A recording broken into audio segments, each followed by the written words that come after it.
지난 주말에 청와대 국민청원 게시판에 외부와 단절된 채 쓰러져가는 영화배우를 구해주세요라는 글이 올라오고 그 영화배우가 6, 70년대를 풍미했던 이 배우 윤정희 씨를 의미하는 것으로 알려지면서 논란이 커지고 있는데요. 남편인 백건우 씨 측은 거짓이자 근거 없는 주장이라고 반박하고 나섰습니다. 관련 이슈를 하재근 문화평론가와 자세히 짚어보겠습니다. 어서 오세요. 안녕하세요. 네, 지금도 논란이 계속 이어지고 있는데요. 배우 윤정희 씨 측이 이제 그 청원에 글을 올렸는데 먼저 그 글 내용이 어떤 거였습니까? 네, 굉장히 충격적인 내용이었는데 예. 한쪽의 일방적인 주장이라는 걸 전제로 하고 예. 말씀을 드리면 예. 네네. 이제 윤정희 씨 측이 아니라 일단 누군지는 모릅니다. 올린 예. 분이. 예. 그런데 이제 윤정희 씨 어떤 관계된 분이 아닐까라고 추정은 하는데 예. 거기에 보면 2019년에 윤정희 씨가 한국에 잘 있었는데 예. 백건우 씨 남편이죠. 네. 남편하고 딸이 나타나서 거의 납치하다시피 강제로 끌고 갔다는 대목이 있습니다. 예. 일방적인 주장입니다, 이거는. 예. 그런 주장이 있고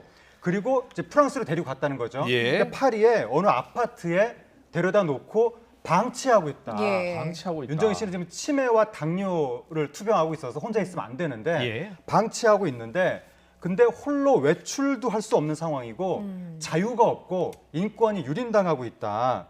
그리고 윤정희 씨의 형제들이 방문하고 전화로 연락을 하려고 해도 지금 그 윤정희 씨의 가족, 직계 가족들이 그것을 가로막고 있다. 이 정도면 거의 범죄 수준의 일이 벌어진다고 할 수가 있는 것인데 예. 이렇게 충격적인 내용의 청원이 올라온 겁니다. 예. 예. 윤정희 씨는 윤정희 씨 본인도 유명하지만 이 부부가 백건희 씨, 피아니스트 백건우 씨와 부부였고 실과 바늘처럼 붙어 다니는 인고 부부로 알려져 있으면서 좀 충격을 더하고 있긴 합니다. 그런데 이제 백건우 씨 측에서는 이 청원 내용을 전부 좀 반박을 했고 지인을 통해서 아니다, 프랑스에서 잘 지내고 있다 이렇게 또 반박하는 내용을 내놨거든요. 완전히 부인하고 예. 있는데요. 한마디로 허위 사실이다. 청원 내용은.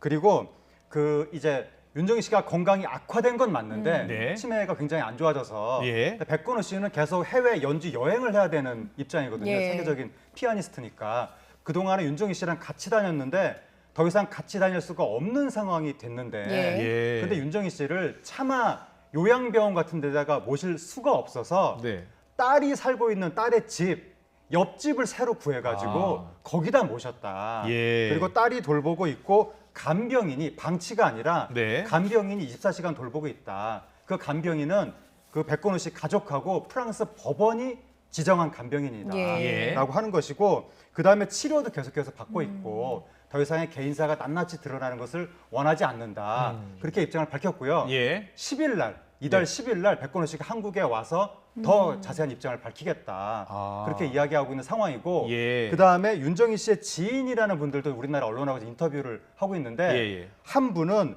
청원 내용이 거의 100% 거짓말이다. 아. 머리카락이 하얀색이라는 거 빼놓고는 거의 다 거짓말이다. 그렇군요. 염색을 요새 못 예. 하시고 계신다. 뭐 그런 이야기 하고 있고 또 다른 지인이라는 분은 몇 개월 전에도 만났었는데 가족들이랑 다 같이 만났다. 분위기 좋았다. 네. 그런 주장들이 나오고 있습니다. 그렇군요. 예. 백건호 씨가 10일 그러니까 모레 기자회견한다고요? 기자회견인지 모르겠지만 예. 입장 발표를 한다고 나왔습니다. 알겠습니다. 그런데 보니까 프랑스에서 이 윤정희 씨 남매들이 백건호 씨를 상대로 소송을 제기했었던 것으로 알려지고 있거든요. 네. 거기서 뭐 패소했다고 하던데 어떤 소송이었습니까? 그게 지금 보도를 통해서 알려지고 있는 예. 건데 2019년에 소송을 제기했다는 거예요. 예. 프랑스 법원이 직계가족 백건우 씨하고 딸을 예. 윤정희 씨가 지금 이제 치매에 걸렸으니까 직계가족을 후견으로 지정을 했다는 거죠. 예. 그럼 재산 관리도 후견인이 하게 되는 것이고. 예. 근데 거기에 대해서 윤정희 씨의 형제들이 네. 윤정희 씨가 맞딸인데 일부 동생들이 거기에 이의 제기를 하는 소송을 제기했다는 거예요. 그것은 아무래도 우리들이 후견을 하겠다라는 의미가 된다고 추정할 수 아마 예. 추정이 되는데 네. 근데 거기에 대해서 무려 2심까지 항소심까지 올라갔는데 예. 1심에서 윤정희 씨 형제들이 패소했고 예. 항소했는데 항소심에서 작년 11월 달에 예. 또 패소해서 예. 프랑스 법원이 최종적으로 그 백건우 씨 남편과 윤정희 씨 딸의 손을 들어줬다라는 예. 것이고 그리고 아까 왜 윤정희 씨 형제들이 전화하고 만나려고 해도 그것을 제한한다 그런 주장이 나왔었는데 예. 네네. 그 제한하는 게 바로 프랑스 법원의 판결이다. 그러니까 사람들이 많이 만나지 못하도록 그렇게 예. 판결을 내렸고 당시 판결문을 보면 윤정희 씨가 지금 남편과 딸과 더불어서 친밀한 관계를 맺고 있는 것으로 보인다. 그리고 안전하고 친숙한 환경에서 안락한 조건에 있는 것으로 보인다. 예. 이렇게 프랑스 법원의 판결문에 나와 있다고 합니다. 예, 알겠습니다. 일단 법원의 예. 판결이 그렇게 나온 거니까요. 윤정희 씨 관련 이슈는 백건우 씨가 10일에 들어와서 이야기를 하게 되면 좀 정리가 어느 정도 되겠네요. 아무래도 우리가 법원의 판결은 상당히 네. 신빙성을 두기 때문에 구체적인 어떤 반박 그 증거가 나오지 않는 한은 윤정희 씨가 지금 잘 지내고 있는 것으로 추정할 수 있는 것 같고 네. 더 구체적으로는 백건우 씨가 10일 날 입장을 밝힌다고 하니까 예. 네, 네. 그때 가서 상황을 더 살펴봐야 될 것 같습니다. 예, 알겠습니다. 그리고요, 국내에서 제작한 SF 영화 승리호가요, 최근에 이제 개봉을 했는데 영화관에서 개봉한 게 아니에요. 넷플릭스라는 곳에서 개봉을 네. 한 겁니다. 먼저 이 승리호 전 세계적으로 1위를 차지했다고 하는데 그렇습니다. 넷플릭스에서 어떤 영화입니까? 승리호가 한국 최초로 만들어진 우주 배경 SF 영화입니다. 예. 우리나라 영화가 그동안 뭐 200억을 투자하고 영화를 만들어도 예. 지구를 벗어나지 못했었는데 네. 처음으로 대기권 바깥으로 나갔습니다. 네. 그래서 스타워즈 같은 영상이 이제 한국인의 손으로 만들어진 거예요. 예. 네. 240억에서 250억 정도를 투입해서 예. 엄청난 기대작이었는데 네. 원래 작년 여름 개봉 예정이었다가 코로나19 때문에 추석으로 밀리고 예. 다시 또 겨울로 밀렸다가 도저히 더 미룰 수가 없어서 결국 넷플릭스라는 플랫폼을 통해서 작은 화면으로 개봉이 되어가지고 예, 예. 우리나라 영화 팬들이 지금 땅을 치고 있습니다. 예. 이건 큰 화면으로 봐야 되는 영화인데 왜 작은 화면으로 볼 수밖에 예. 없단 말인가. 예. 근데 넷플릭스로 공개되자마자 네. 전 세계 1위에 올랐습니다. 예, 뭐 방금 말씀하신 것처럼 우리나라 영화가 지구에는 머물러 있었는데 우주 밖으로 나간 적은 없다. 그런데 이게 웅장하게 지금 화면도 보여주고 있고 SF 영화다.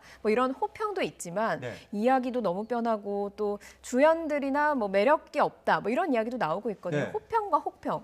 평론가님 어떻게 보십니까? 이게 상업 오락 영화거든요. 예. 원래 상업 오락 영화가 스토리가 뻔합니다. 예. 그래서 헐리우드 대작이라 하더라도 예. 뭐 별거 없거든요, 스토리가. 예. 근데 이제 막 번쩍번쩍한 화면, 뭐 사운드 효과 그런 걸로 이제 한순간 그 이제 일종의 킬링 타임으로 네. 즐기는 것인데 예, 예. 그 스토리를 중시하는 분들은 조금 이제 그런 오락 영화의 뻔한 스토리에 좀 문제 제기할 수가 있고 네. 또 하나가 우리나라 영화 특유의 그 가족 심파 코드가 있거든요. 예, 예. 그 한국 영화 블록버스터에 대부분 다 들어가는 코드인데 네. 그런 코드가 여기도 들어가다 보니까 예. 조금 뭐 진부하다 그런 말이 나올 수도 있지만 그것과 별개로 영화의 만듦새 우주에서 막 한국인이 만든 우주선이 추격전을 벌이고 예. 로봇가 나오고 별로 위화감이 없거든요. 예. 로봇과 살아있는 사람 사이에 이게 헐리우드 영화에서나 그런 일이 벌어질 줄 알았는데 네. 그래서 그러한 영상물을 보면서 지금 차오르는 국가적 자부심으로 예. 감격을 느낀다 이런 관객들도 많은 거죠. 네, 알겠습니다. 뒷이야기 좀 해볼게요. 이 승료가 원래 극장에서 개봉할 예정이었는데